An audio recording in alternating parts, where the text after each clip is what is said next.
Welcome to the J's 72nd Annual Detroit Jewish Book Fair. My name is Nina Chudnoff, and I am a member of the Detroit Jewish Book Fair Steering Committee. Book Fair is proudly sponsored by the J, where you can find your Jewish center. This morning's program is an Irwin Shaw Memorial event honoring the founder of our Detroit Jewish Book Fair. Book Fair would like to thank our Platinum Day sponsors, Ilan and Jerome Minkin, literary agents Donald and Janet Schenk, and Bronze Book sponsor, the Eastern Michigan University Center of Jewish Studies, for all their support. Thanks to all our generous donors, we are able to present most of our programs free of charge, and we invite you to become a patron or a sponsor as well. I also want to extend our gratitude to the entire Book Fair Committee. Your dedication and efforts have made all of this possible. We have a dynamic lineup of fantastic authors and programs for you that you will not want to miss. Please visit our website at jccdet.org/bookfair for more information. Please also visit our bookstore running throughout Book Fair at the J, and please shop our online bookstore where you can find many other hand-selected books. bookshop.org/shop Jewish Book Fair. Your purchases help to support our annual event and allow us to bring these wonderful authors to our community. We have a fascinating event for you today, and we want you to be part of it. You can ask questions and offer comments in the YouTube comments section below, or by testing the number on the corner of your screen. Our speakers have a great discussion prepared, and they will take us as many of the questions as you want to give. Please, probably at the end of the program. Please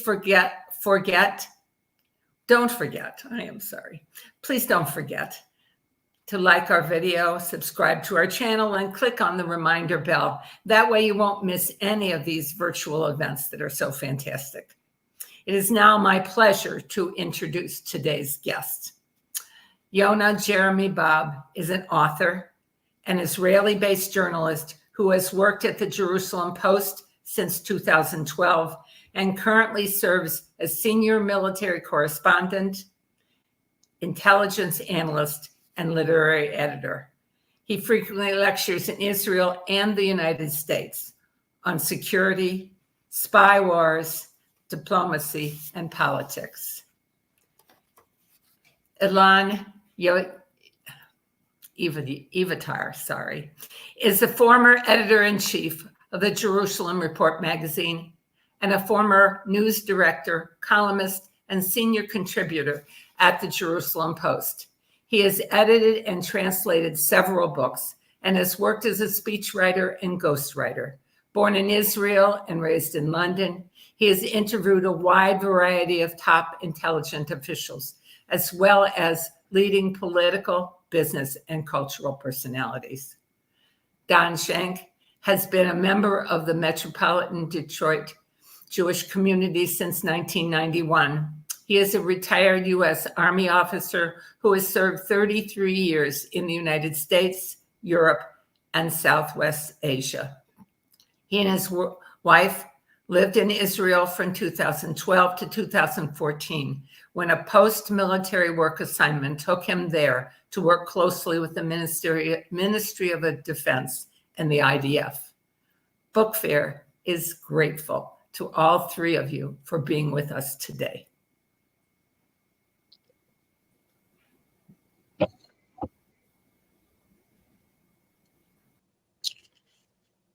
Well, hello everyone, and welcome to what should be an interesting and very timely discussion on the book Target Tehran.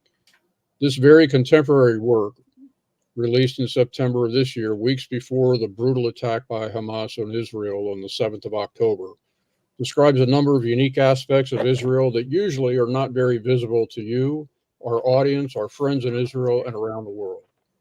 I'm talking, of course, about the Mossad, Israel's famed intelligence service. Our guests, speaking from Jerusalem, are renowned and accomplished correspondents, and they'll be talking about intelligence. Now, I'm not talking about artificial intelligence, but rather the intelligence operations so critical to national security. Involved in this are such processes as collection, analysis, targeting, and direct action, both non-kinetic and kinetic means. They're especially well qualified to discuss not only the Mossad, but also the several main themes of their book captured in the subtitle, How Israel is Using Sabotage, Cyber Warfare, Assassination, and Secret Diplomacy to Stop a Nuclear Iran and Create a New Middle East. First, I'd like our authors to tell us, to tell all of us a bit about themselves, how they came to write the book Target Tehran, when they did, and a bit about how it was actually sourced. So, Yonah, over to you. Thank you. Glad to be with everyone. And I mean, if we go back in time, I think my first introduction to intelligence was James Bond movies, and I love the James Bond movies. But then when I was in the Israeli military, in the legal division that dealt with operations approvals, I worked with Israeli military intelligence and the Shin Bet intelligence. Mossad contacts I made at a later date. I can't say exactly when. But what's so unique about this book, there's a couple of things. First of all, I'm just quoting some of the reviews have said that this book reads with the pace of a fictional thriller, but it's all true. And what's so powerful is we're talking about events that the Mossad was involved in, or I have to do this because we're under the Israeli censor, sometimes according to foreign sources, the Mossad was involved in. In 2023, in 2022, about 70% of the book is from 2020, 2018, and forward. So almost everything is the last few years, the last 5 years. That's unprecedented, all right? If anybody here reads Mossad or CIA books, they're almost always about things that happened 50 years ago, maybe if you're lucky, 25 years ago, because it just doesn't get declassified until then. So we got super lucky and did our jobs well to be able to bring this to you, so soon after these events happen. How did we pull that off? So first of all, there was a major decision made by Prime Minister Benjamin Netanyahu and Yossi Cohen, who was the Mossad director at the time. He was the director from 2016 to mid-2021. And they decided that when Israel stole or permanently borrowed Iran's nuclear secrets from the Shirabad district in Tehran, that they were going to make it public to the world. All right, instead of just sharing all of that amazing evidence of Iran lying about its nuclear weapons program to the CIA, to MI6 in England, to the IAEA, International Nuclear Inspectors associated with the UN, on April 2018, Netanyahu shared it with the entire world. And that allowed us access to Mossad people, and it also gave them a little bit more familiarity with us and a small other group of people. And from there, obviously, you need to build individual relationships, trust relationships over time. People don't just tell you the deepest, classified secrets overnight. So luckily, we were able to develop those relationships, get to basically every single living Mossad director, and including some Mossad directors who have passed on. We also got to top CIA directors, top officials in the Trump administration, the Biden administration, 2 prime ministers, a range of officials, and that's how we were able to tell this story. I mentioned Yossi Cohen. This is the first book introducing Yossi Cohen to the world. There have been articles about him, but there's never been a comprehensive dealing with who is he really, how does he think, why does he think certain ways, what motivates him, that sort of helps you see where he went and how he got to where he went. Also, David Barnea, who's the current chief of the Mossad. This is the first book introducing him to the world. In fact, originally, we had talked about the book basically ending with Yossi Cohen. And then from April, June 2022, the Mossad, according to foreign sources, made so many top Iranian nuclear weapons and terror officials disappear or fall off rooftops, all kinds of mysterious deaths. We couldn't leave that aside. more things also happened with the Abraham Accord, so we added the David Barnea era. The last point I want to make just by way of introduction, and we'll go into some more detail with additional comments later on about the book, but it's I talked about the exciting aspect, the thriller aspect, but it is a very substantive book also on policy, all right? If you're someone who just wants an exciting book, great. But if you're someone who wants to delve into the policy, we talk about October 2025, a key point when the restrictions on Iran's centrifuges, those are the machines that spin around really fast to enrich uranium, which can eventually make nuclear bombs. So the restrictions on those come off.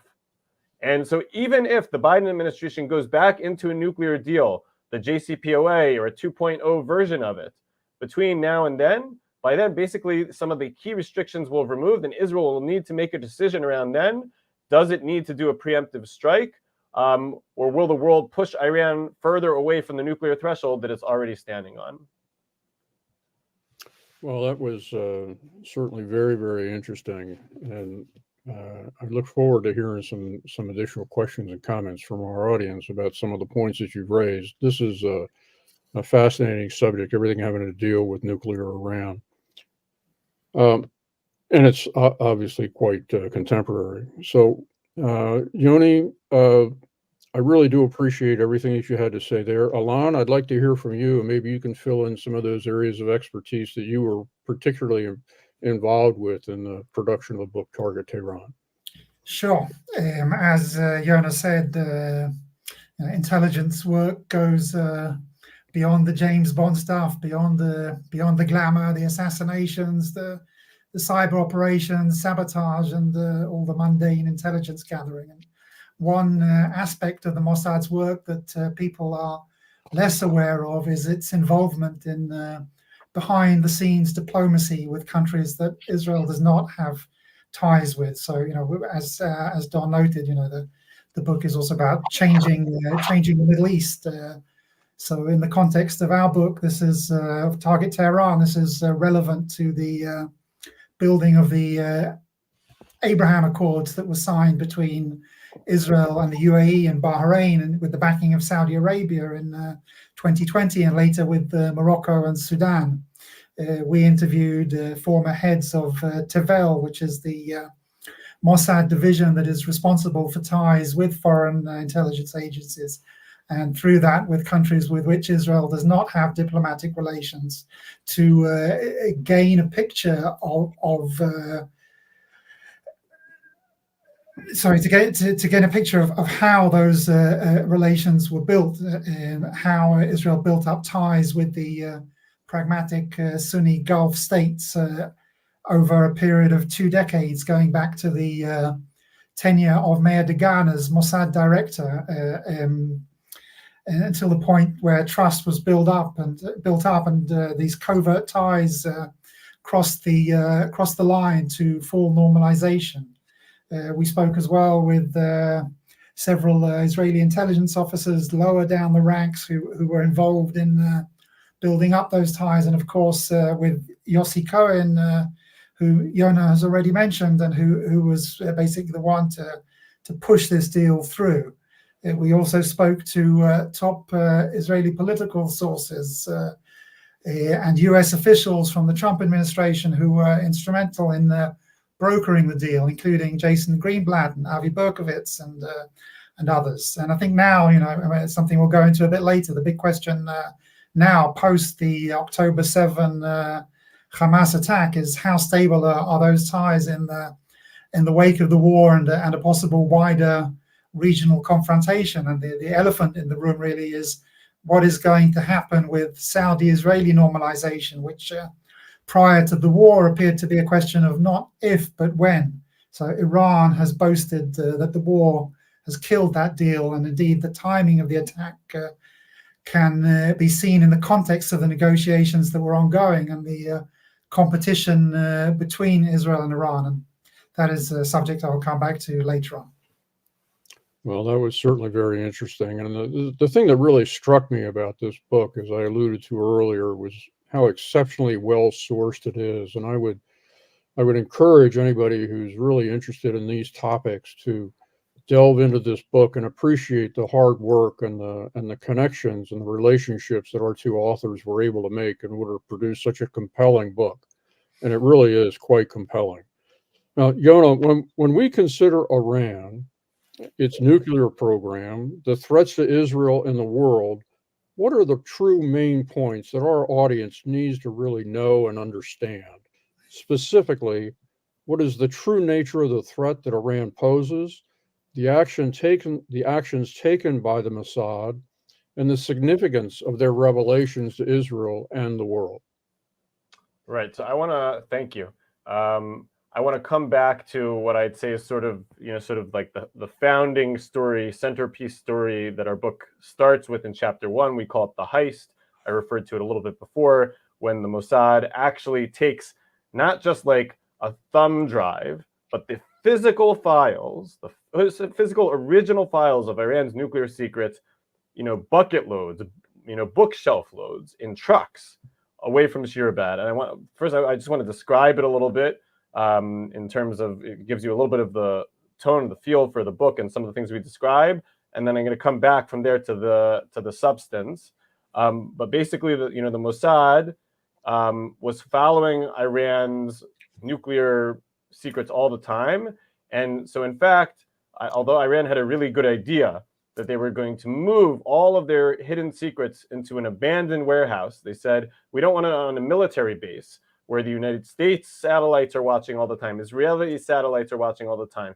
Everybody knows where the military base is. We're going to hide it in an abandoned warehouse in an area of lots of abandoned warehouses with a small footprint. Nobody will think it was there. And it was actually a brilliant plan, except, like I said, the Mossad already knew where they were beforehand, and so they followed from the original hiding places to the new hiding place in 2017.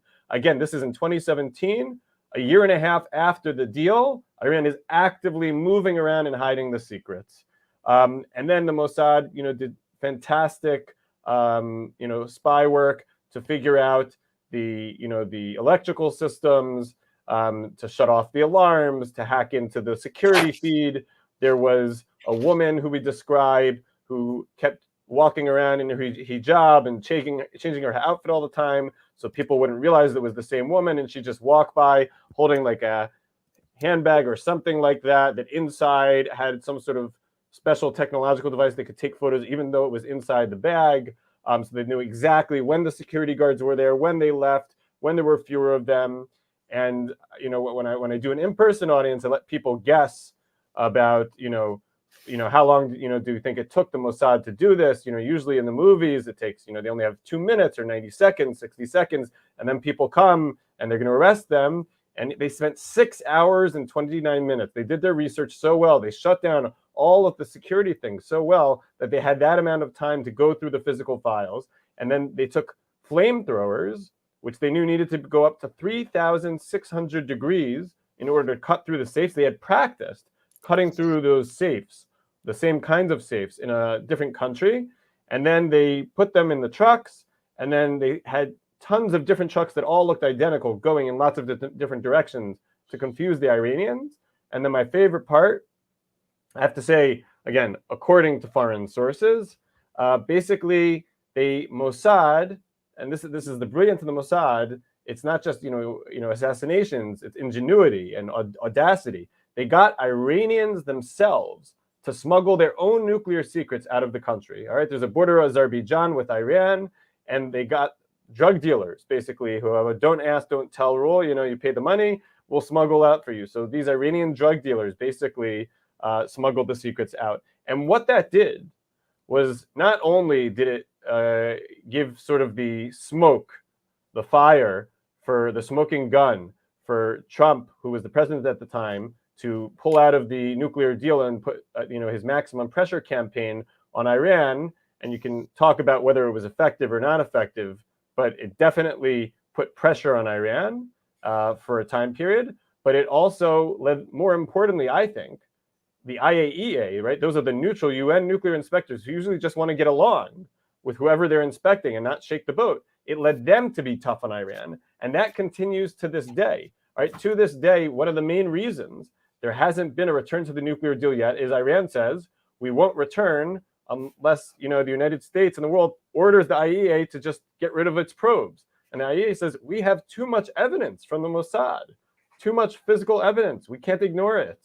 You have to provide us answers about the military aspects of your nuclear program. If you don't, we're keeping the probes open. All of that is from the Mossad.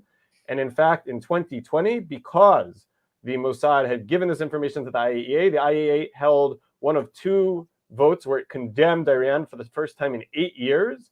And this gave the Mossad, in turn, the legitimacy, I have to say, according to foreign sources, to blow up a series of Iran nuclear facilities.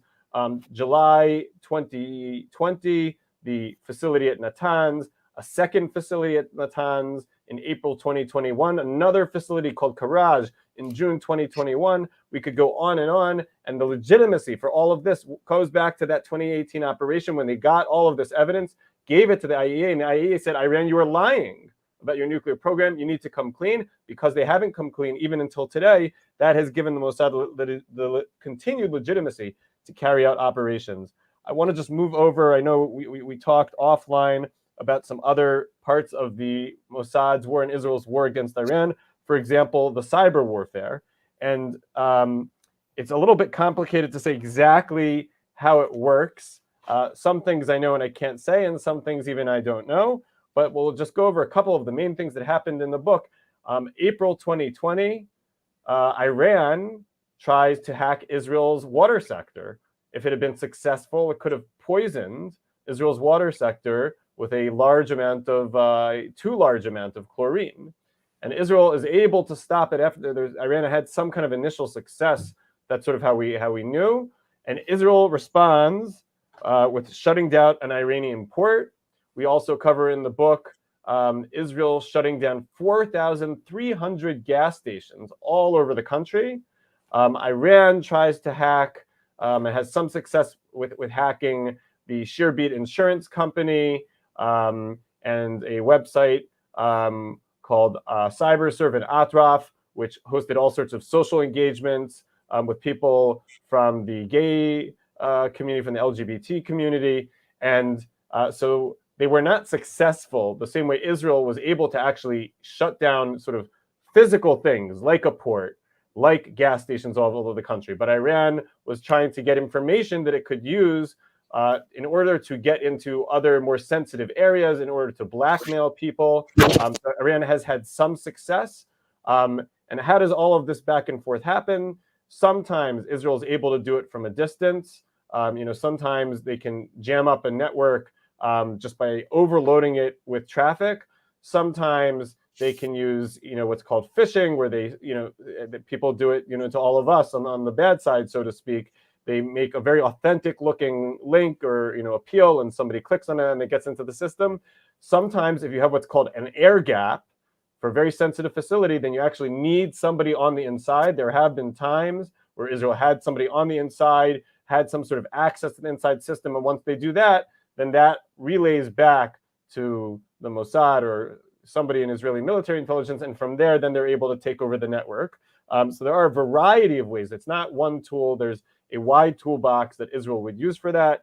The last thing I wanted to comment before I hand it back over to Ilan is just a couple short words about MBS and MBZ. MBS, Mohammed bin Salman, the Crown Prince of Saudi Arabia. MBZ, Mohammed bin Zayed, the head of the United Arab Emirates. Two super duper key characters. You get to really know them. In the book, you get to be in the room with them. When Yossi Cohen is in the room with them, when he's texting them, when he's talking to them on the phone. These are two characters who have a lot of issues. They're not Democrats, all right? They don't necessarily believe in democracy, certainly not the way we do, especially MBS has done some things that people in the West will never forget about, that would, he would be prosecuted, if he lived in the West. But the fact is, at the end of the day, unfortunately, international relations is sometimes about interest. You can't make every country follow human rights. And these two people have been visionary in terms of pursuing progress with the West, pursuing progress with Israel. And so between the two of them, again, Ilan will talk in a little bit more detail, but MBZ was this, sort of very intellectual type, even, in some ways, maybe a little bit shy, but was very brave to be the first one to sign the Abraham Accords. And MBS is really the power behind all of this, very charismatic, very comfortable with modern people, with the modern world. And even though the Saudis haven't yet signed, and Ilan can talk about that some more, he was the one who sort of gave permission, the blessing for the UAE to go forward. None of that would have gone forward without MBS. And that's sort of my Iran part and a little bit about those two figures. And I'm happy to hand it back to Don and Ilan. Okay, well, I'd just like to go back to a couple of points about Iran, if I may. yes, please. You asked, you sort of what is the danger posed by Iran. So I think it's very important, especially in the current context, to sort of understand, the Iranian strategy, the strategy of Iran itself, and of the axis of resistance, as they call themselves. So, Iran's strategy has been to surround Israel with a ring of fire, which is basically, arming all its proxy militias with these huge missile arsenals. So that this is basically it has proxies in 7 countries surrounding Israel. And Hamas, which attacked Israel, Hezbollah, which is continuing some kind of below the threshold of war, gradually increasing against Israel in the north. You have the Syrian, Iranian-backed Shiite militias. You have the militias in Iraq. You have the West Bank. You have Yemen. So this is the ring of fire which has been ignited, and its strategy is not to sort of conquer Israel or to win this battle. Its strategy is to gradually sap Israel's strength to sort of conduct these kind of attacks and sort of hope that people won't return to their homes. So to gradually undermine Israel, to weaken it, to crumble it from the inside, and then it has its nuclear program, which is basically an umbrella for this ring of fire. So this is why Iran is an existential threat, and why some people see even this war with Hamas as being part of a wider existential threat. I appreciate your reminding everybody that Israel is not Switzerland and the region is not North America. This is a very, very complex area. I certainly lived it when my family and I were there from 2012 to 2014. And one of the things I would caution everybody about is trying to view everything through the North American lens and try to capture everything with your North American brain, because it just doesn't work. Ilan, one of the things I would like you to kind of talk about now is the soft power aspects of Mossad's support to operations to create a new Middle East. We generally think about intelligence services more in the James Bond venue or the MI6 or Jack Ryan or whatever, but we don't hear too much about how they support diplomacy and the furthering of international relations. So could you talk about that quite for us, especially as it relates to the details associated with the Abraham Accords? Sure. And these ties with the Gulf states go back a long way. So we discussed this in great detail in the book, and it's going to be difficult to sort of condense this into a short presentation here. But things really kicked off under Mayor Dagan. They go back even with the UAE. They go back to after the Oslo Accords, but things really kicked off under Mayor Dagan, who in his first term as Mossad director, beginning in 2002, was one of the first in Israel to sort of sense the changing winds in the region. Dagan made 2 major appointments in around 2004. One of them was to appoint Yossi Cohen as his project manager for the Iran file, and at the same time he appointed another guy called David Maidan to head this Tavel department, which we discussed earlier, and deals with foreign intelligence agencies.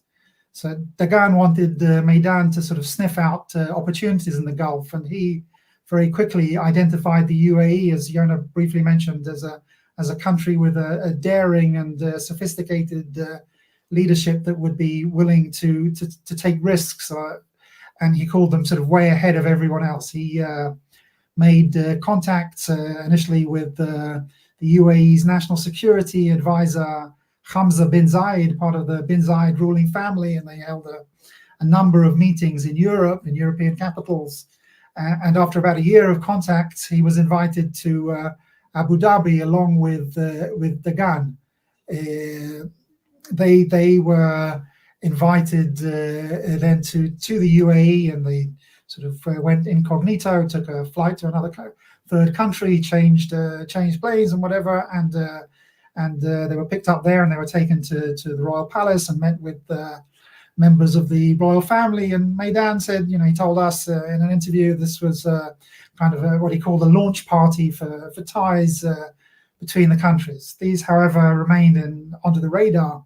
In 2010, there was a severe setback when Mossad assassinated in Dubai, in the UAE. It assassinated Mahmoud Mabkhouk, who is Hamas's point man for sort of arms smuggling from Iran to the Gaza Strip.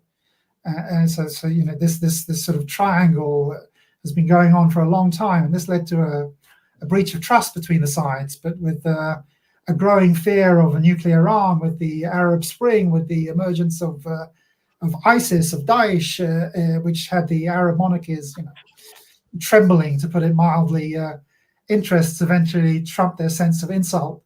Israel had to sort of pay, give them some military technologies that had previously refused to supply, but still, trust was not fully restored to the point it had existed previously. Chaim Tomer, who was another senior Mossad official, also the head of Tevel, who replaced Maidan, in fact, told us, nothing takes longer than gaining the trust of the Bedouins, and nothing is more sensitive than the honor of the Bedouins. So they had done a lot to put things back where they were. But when Yossi Cohen became head of Mossad in 2016, MBZ, Mohammed bin Zayed, still wasn't meeting with Israelis. So Yossi Cohen had to sort of get that issue out of the way, and had to deal with the fallout from the Mabkhouk assassination.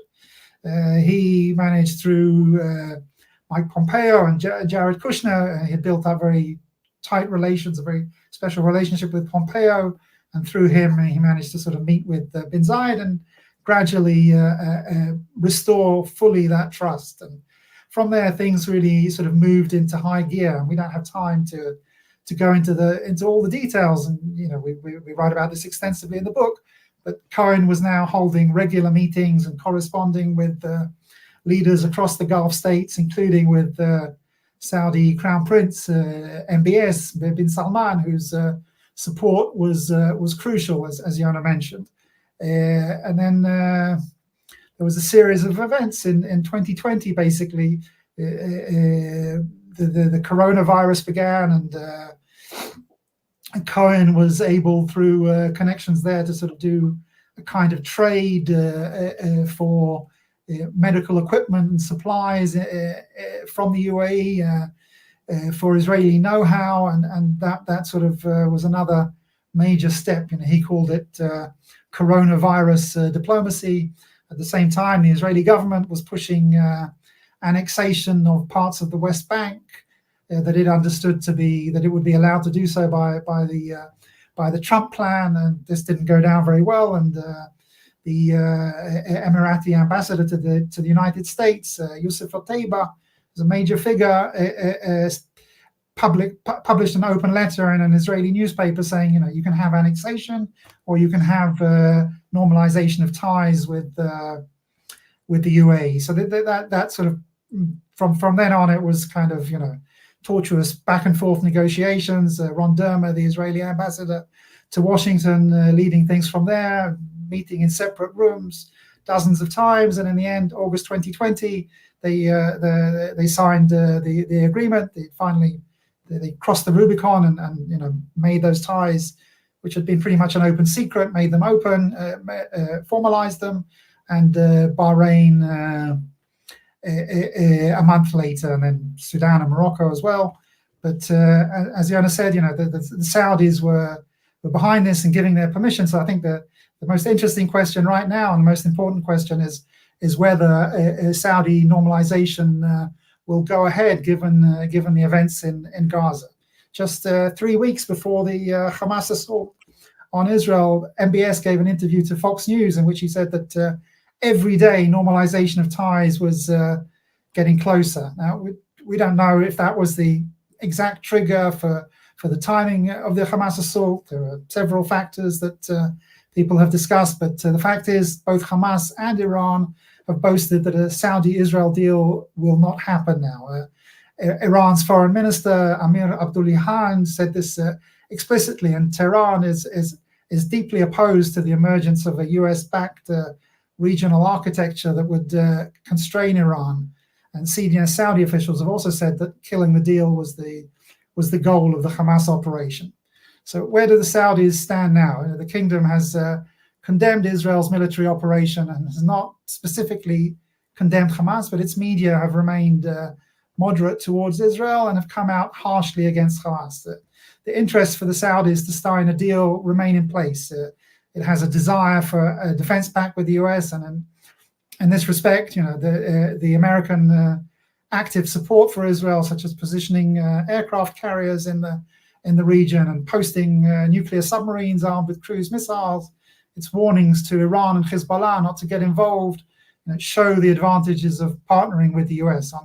On the economic side, normalization would give the Saudis access to Europe through the planned India, Arabia, Israel rail and maritime and energy corridor that would pass through Israel. And normalization would also help the Saudis with their project to build the futuristic city of Neom, some 300 kilometers south of Israel. Saudi officials have told US sources that they specifically said they'll pursue normalization once the dust settles, but this will have to wait until the end of the war, which I think could take significant time and could well spread beyond the current arena. And Israel, for this to happen, Israel must emerge with a resounding victory, because if Israel emerges weakly, then this, if Israel is seen as weak, then this could completely change the picture on that front. Okay, thank you very much. I know Yonah wants to hop on a couple of things, but I would just like to make a couple of comments for our audience. One of the things that we need to keep in mind is that, excuse me, the Iranians may very well say no deal is going to happen. And I think the Saudis are more likely to say a deal is not going to happen now. And those are two remarkably different perspectives. The Muslim world is not monolithic by any stretch of the imagination. And just because somebody's from the Middle East does not mean that all the views are necessarily uniform and unified behind any one particular approach. For those of you in the audience who might be a little bit concerned about all of these names that are being thrown out, I would tell you not to worry.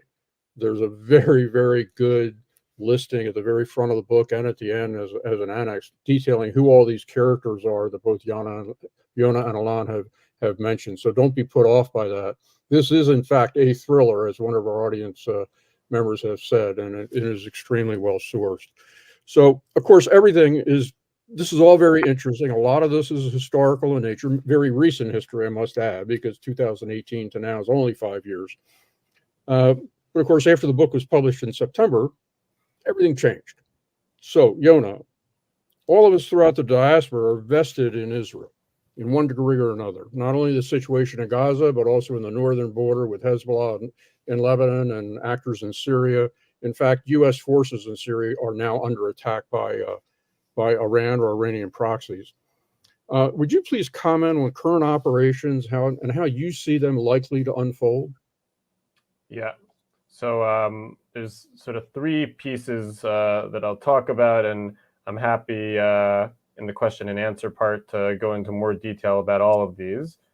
But just briefly, one aspect of how did we even get here? We talk about in our book how amazing the Mossad is. So how did Israeli intelligence, who cleaned the clock of the Iranians, how did they miss Hamas coming in on October 7th? So first of all, just so people know, Mossad is responsible for external intelligence including most of the world, but not Gaza. Gaza is actually under the sort of portfolio of the Shin Bet intelligence agency, which mostly deals with internal and homeland security intelligence and Israeli military intelligence. So the Mossad has made plenty of screw-ups over the years. They're not perfect, but this particular one was not on them.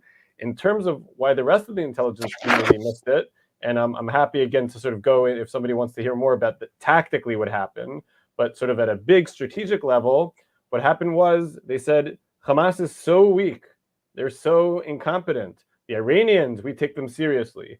Hezbollah in Lebanon, who has 150,000 rockets and a much more organized force, we take them seriously. But Hamas, they're sort of like the least important, least threatening, and so they just didn't take them seriously. So even there were some calls that came in to some intelligence officials a few hours before that something might be in the works.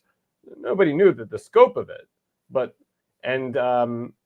so the Shin Bet, for example, said, oh, there could be an issue. Let's send 10 more people to the border to help out with that.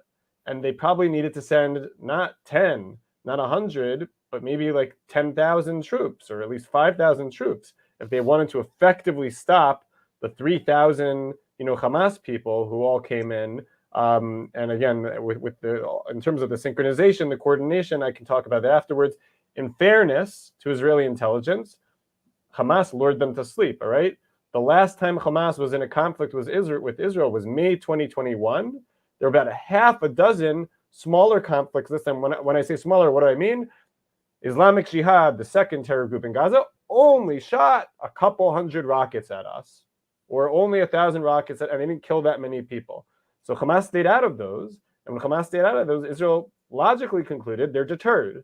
And one lesson I hope we take from this is you can't just plan for national security based on the most likely scenario. You need to be looking at the 10% scenario, the 5% scenario. Israel needs troops on the borders, whether they're doing something all the time, even if 99% of the time they're bored. It needs more troops on the borders. Anyway, I can discuss that more during question and answer. Moving into where we are now, Israel quickly cleared out. There was some heavy fighting, but quickly cleared out within a day or two. The Hamas fighters, terrorists, whatever you want to call them, who came into Israel, went into the air war stage, where Israel very effectively bombed large numbers of Hamas infrastructure, at least a couple dozen of its commanders, mid-level commanders, somewhat senior commanders, and sort of also paved the way for the ground invasion, which finally started a little bit belatedly about a week and a half ago. The ground invasion knows that Hamas is using guerrilla warfare against Israel, and so they're using sort of counter-guerrilla tactics. Instead of just sort of sitting in one spot and guarding in one spot, they're moving around fast to sort of expose Hamas hiding places, and when the Hamas comes out, they're using accompanying aircraft, drones, artillery, tanks to blow them up, and that's how they're sort of like little by little, somewhat slowly, luring Hamas out and taking them out. It's going to take at least another month. People are now saying more likely 2 months and maybe longer than that. And that's just sort of like the main war. After that, there's probably an insurgency, right? There's going to be Hamas people who won't fight now. They'll fade into the civilian public. They don't wear uniforms anyway. And they'll come back the way that Iraqis and Afghanis and Syrians came back against the United States after, mission was already accomplished. So there will be some kind of an insurgency. And then the big question will be, who will run Gaza afterwards? Israel has made it very clear. Israel is not reoccupying Gaza, does not want to run Gaza. It's in Gaza temporarily to defeat Hamas and then hand it over to somebody else. But who? All right. Is it the Palestinian Authority, who was toppled when they used to run Gaza by Hamas and most of their forces were killed? Is it the United Nations, who was put in charge with UNIFIL in Lebanon to prevent Hezbollah from rearming in 2006? And if in 2006 they had a couple tens of thousands of rockets, they now have 150,000 rockets. So the United Nations doesn't have a great report card for preventing that. Is it going to be the United States, which is pretty sick of nation building after Afghanistan and Iraq? Will some of the Arab countries who say that they care so much about the Palestinians finally come forward and actually maybe do something for the Palestinians? This is the big question. We don't know the answer. Israel decided, even though it doesn't know the answer, that it's better to defeat Hamas, get rid of Hamas, and sort of hope for the best afterwards. Also, hopefully with the United States trying to sort of put something together to get somebody else to take over Gaza. You know, it's very clear that we're beyond the stage of simply having the IDF mow the grass down in Gaza. We're at a completely different stage of this ongoing problem that's existed since almost since the formation of the state. Ilan, conflict termination and the days after the end of a conflict, whenever that will be, certainly have to be on everyone's mind. I know they're on my mind. Can you comment on those aspects and the path forward toward normalization in the Middle East? Because we're going to get through a military operation at some point. As Yonah just said, we don't know when, we don't really know what that's going to look like. We don't know who the players are going to be necessarily, but some of them are going to remain the same. So normalization in the Middle East is, I think, where I'm really interested in taking this conversation next. Well, I mean, first of all, I think we have to look not just down south, where I think Israel's aim for the moment will. You mentioned the phrase "mowing the grass." I think that Israel will be looking for some kind of situation that is similar to that existed after Operation Defensive Shield in 2002, and which is basically exists to the present day, where it maintains the freedom to go in and act militarily against any sort of growth of Hamas or any other militant organization that it sees, and doing so very aggressively. And then you have to then, from the south, you have to look up north, because we don't know what is going to happen with Hezbollah, which is a different ball game altogether. With a far larger missile arsenal, an army that is 20,000-30,000 strong, a very well trained and battle experienced troops. They gained combat experience in Syria, fighting together with the regime of Bashar Assad in the Syrian civil war. The IDF is well prepared for any attack, but even if Hezbollah it doesn't attack, then people are not. Over 20,000-30,000 Israelis have been evacuated from their homes along the border, and Israel cannot afford for a situation where those people don't go back. And I think in order to give them the confidence to go back, then something is going to need to happen with Hezbollah. People are talking about a return, about Hezbollah being withdrawing to behind the Litani River, in line with UN Resolution 1701, which they may not do voluntarily. So we could still see conflict up north. We could still see wider conflict, even though the US doesn't want to see that. If Israel leaves this conflict in a situation where people don't feel the confidence to go back to their homes, that will be seen as a huge victory for Hamas, Hezbollah, and Iran. So that all of that needs to be taken into account. What will happen with normalization? As you said, and as I mentioned earlier, I think it's very much a question of not now, and how what the picture is, when all of this is over, because Saudi Arabia is looking to Israel not just as a route on the way to Europe, not just as an economic partner. It's also looking at Israel as the strong party in the region, the only party in the region that can counter Iran's drive for hegemony.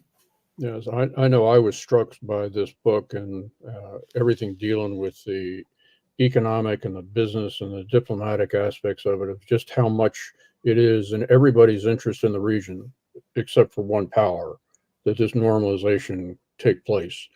And I think that the momentum that's established with it may have been slowed a bit, but I think it's almost irreversible. But we'll see.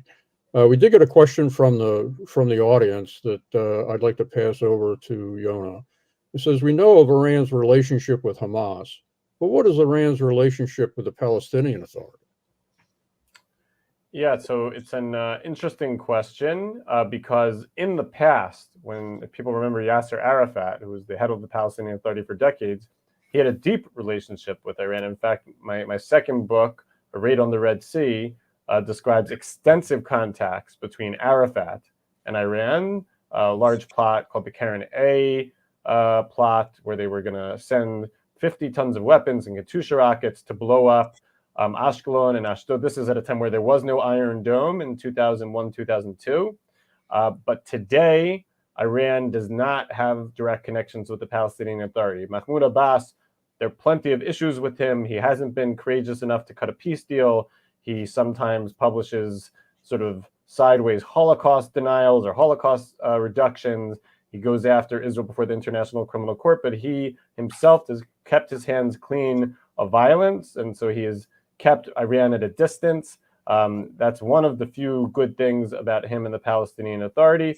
Obviously, Iran is hugely responsible for the power that Hamas has, although Israeli intelligence sources do say that Iran didn't give a specific order for the October 7th operation. There's no way that Hamas could have pulled that off without Iranian funding, logistics, and most important, training. Okay, very good. Excuse me, Ilan, do you have anything that you might want to add on that, given your vantage point?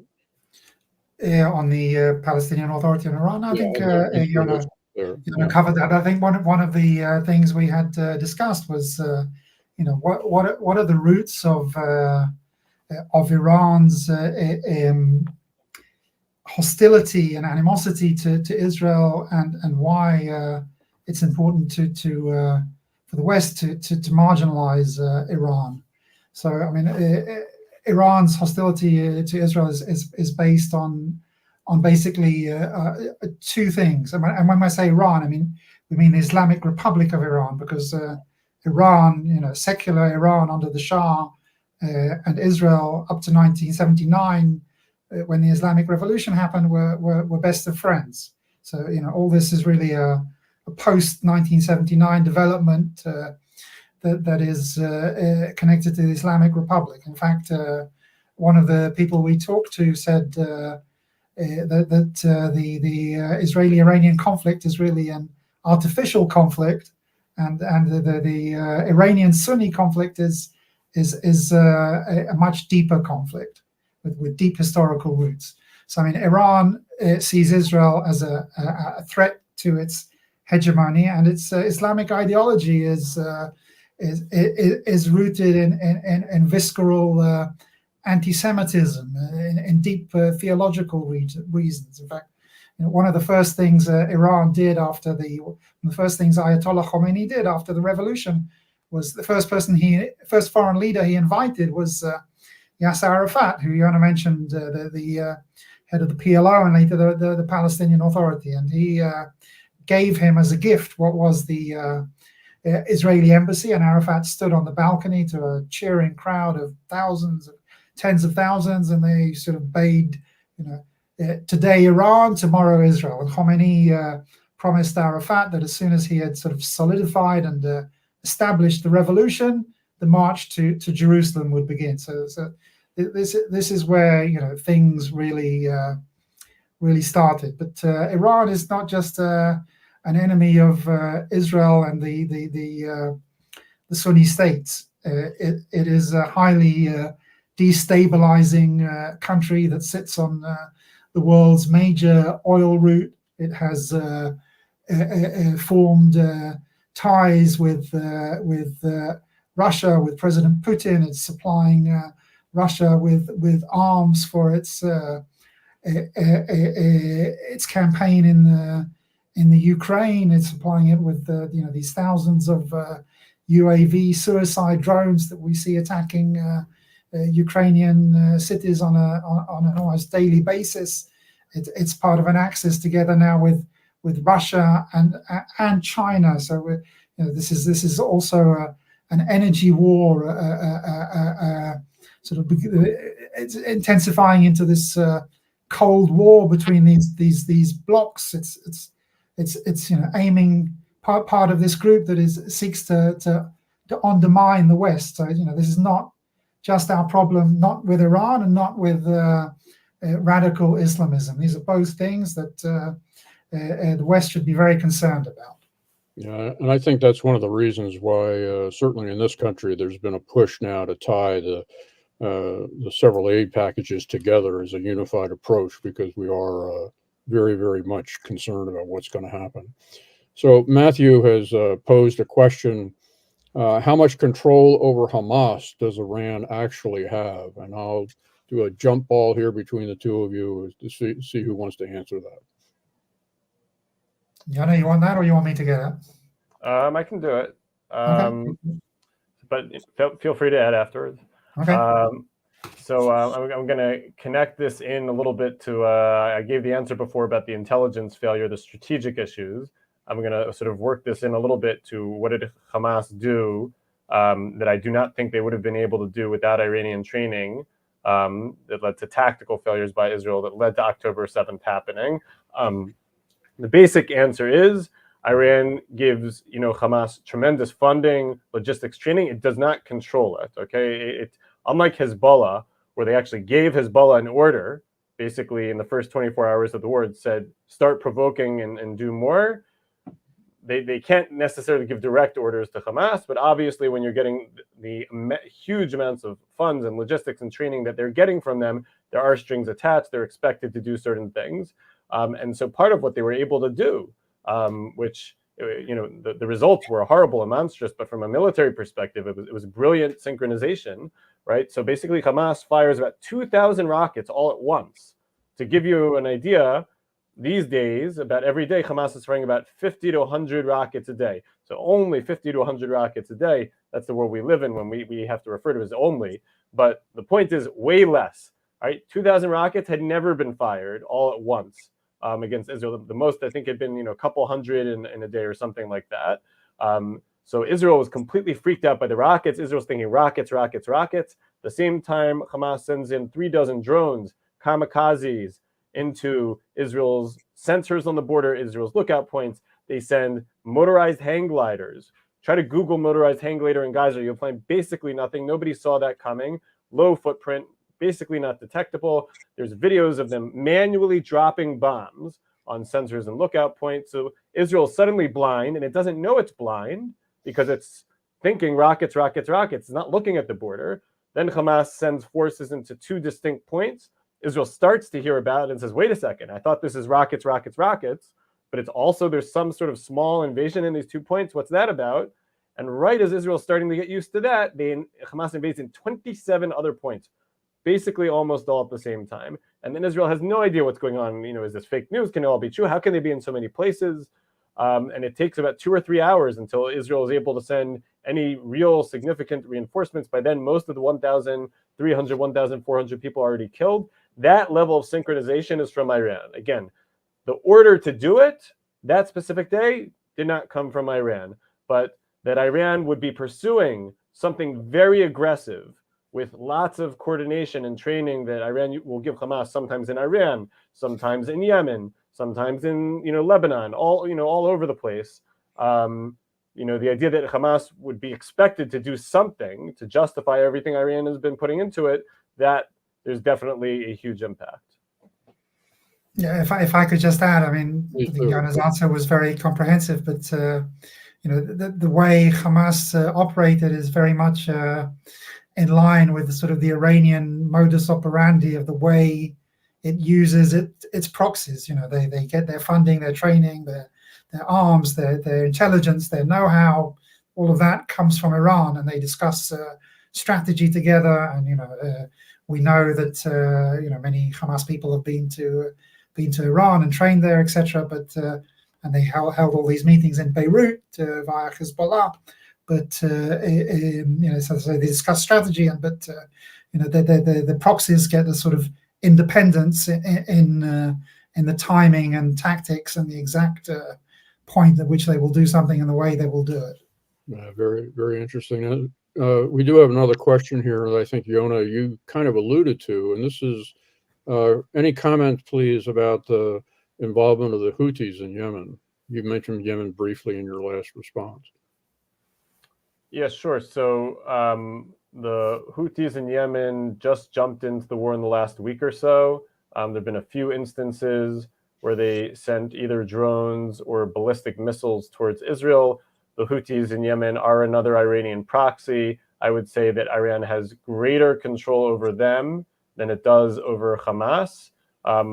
They, might still not be quite as under Iranian control as, say, Hezbollah. So they're maybe in the middle of that, but I'd say closer to being like Hezbollah in terms of Iranian control. And so it's clear Iran gave an order, provoke. Ballistic missiles are a huge provocation, right? Those are way more powerful than anything that we're seeing launched by Hamas or Hezbollah to date. If the ballistic missiles had landed, they could cause humongous damage. And Israel used its Arrow missile system for the first time against the ballistic missile. That's what it was built for. It was actually used once in 2017 against some other threats, but so it was able to shoot it down. The other drones and other items that the Houthis sent were either shot down in one instance by Israeli aircraft, and in another instance they were shot down by U.S. forces in the area, which Israel was very happy to see the U.S. actually get involved, not just be like a threat presence, but actually get involved. So I think we will continue to see the Houthis might still do some more. I don't see them doing a lot more because if they cross a certain point, Israel will attack them aggressively. But you could still see them doing some more action. Very good. Can I just add one little thing there? Please do. As Yonah said, the Americans shot down some of these missiles, but in fact, also the Saudis also shot down a couple of missiles. So what we're seeing here is really a sort of kind of realization of this vision of a regional defense architecture that had been developing, and with the Saudis involved and countries pooling their sort of radar resources and everything. So that is an example of what could be used in the future against Iran. You have the US CENTCOM in the region. You have Saudi Arabia, which has American systems on its soil, and I think according to some reports, also possibly other systems from a certain country in the Middle East already on its soil, and they are sharing intelligence. So that is a kind of glimpse into the future of how things could work there. Okay, very good. I appreciate that. So I want to wrap this up just a bit here because I'm sensitive to your time, and I know at least one of you is on a deadline. For members of our audience, I highly encourage you to read the Jerusalem Post because Yonah has some very, very current information to provide about everything that's going on. I read a couple of his articles yesterday in preparation for today. But I have to remember, and all of us have to remember, that we are talking about a book. So I would like each of you to answer very quickly, who do you think is the true hero of Target Tehran and why? So Yonah, you first. I was going to say Ilan should go first. Okay, Ilan, you go first. I guess the hero of Target Tehran is not a person, although Yossi Cohen is the main character, but the hero is the Mossad as an organization, because this is what we focus on. We focus on its two arms, the sword and the shield, which is kind of one of the titles that we had originally toyed with. So it focuses on the Mossad's offensive operations to thwart Iran's nuclear program, to constantly slow it, what Mayor Dagan would call divine intervention. And on the other hand, it focuses on its work as in the diplomatic sphere in creating ties or doing the groundwork to create ties with countries with which Israel does not have full diplomatic relations. Okay, yeah, very good. I think I basically agree with that. I think Ilan noted, Yossi Cohen is sort of like the most primary character because a large amount of the book covers events that happened in his era, both on the nuclear side and the Abraham Accord side. But we do have chapters about Tamir Pardo, who came before him, Meir Dagan, who came before him. And, there certainly are other heroes, who we interviewed, and heroes whose names we can't mention, maybe in another book in 25 years. But I think, the Mossad as a whole is, I'd say, the hero of the book. Okay. Again, our book is Target Tehran. It's an exceptionally well-sourced, an exceptionally well-written thriller history, deep insights into what goes on in Israel and in the entire region. I want to thank our authors for their insights, to our audience for viewing and participating, to the J for hosting this Irwin Shaw Memorial event, and to our many sponsors. And with that, I wish you all a good day. Thank you. Thank you very much. Thank you. And we would like to thank you very much for Yonah, Ilan, and Don for being with us for such an important discussion. It was fascinating to listen to all the details. And thanks to all of you online for joining us. Remember to like this video, subscribe to our YouTube channel, and visit the website jcc.org/bookshop. I'll do that again. jccdet.org/bookfair for all of our fall schedule and ways to get involved. See you the next time.